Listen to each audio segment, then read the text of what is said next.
ವೃಷಭ ರಾಶಿಯ ವರ್ಷ ಭವಿಷ್ಯವನ್ನು ಹೇಳ್ತಾ ಇದ್ದೀನಿ. ಈ ಒಂದು ವೃಷಭ ರಾಶಿಯವರು ಲಲಿತಾ ಸಹಸ್ರನಾಮವನ್ನು ಪ್ರತಿನಿತ್ಯ ಪಠಿಸೋದ್ರಿಂದ ಇಷ್ಟು ಸಣ್ಣ ತೊಂದರೆಗಳು ಕೂಡ ಆಗೋದೇ ಇಲ್ಲ ಅಂತಲೇ ಹೇಳಬಲ್ಲೆ.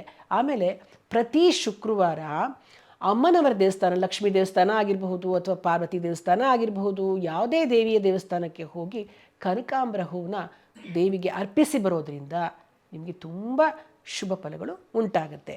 ಇನ್ನು ವೃಷಭ ರಾಶಿಯಲ್ಲಿ ಬರ್ತಕ್ಕಂತಹ ನಕ್ಷತ್ರಗಳು ಯಾವ್ಯಾವುದಪ್ಪ ಅಂತಂದರೆ, ಕೃತಿಕಾ ನಕ್ಷತ್ರ 2, 3, 4ನೇ ಪಾದ, ರೋಹಿಣಿ ನಕ್ಷತ್ರ ಹಾಗೂ ಮೃಗಶಿರ ನಕ್ಷತ್ರ 1, 2ನೇ ಪಾದ ಬರ್ತಕ್ಕಂಥದ್ದು. ಕೃತಿಕಾ ನಕ್ಷತ್ರದವರು ಏನು ಮಾಡಬೇಕಾಗತ್ತೆ ಅಂದರೆ, ಸೂರ್ಯನ ಪ್ರತಿನಿತ್ಯ ಬೆಳಗಾಗೆದ್ದು ಸೂರ್ಯನಿಗೆ ನಮಸ್ಕಾರ ಮಾಡ್ತಕ್ಕಂಥದ್ದು.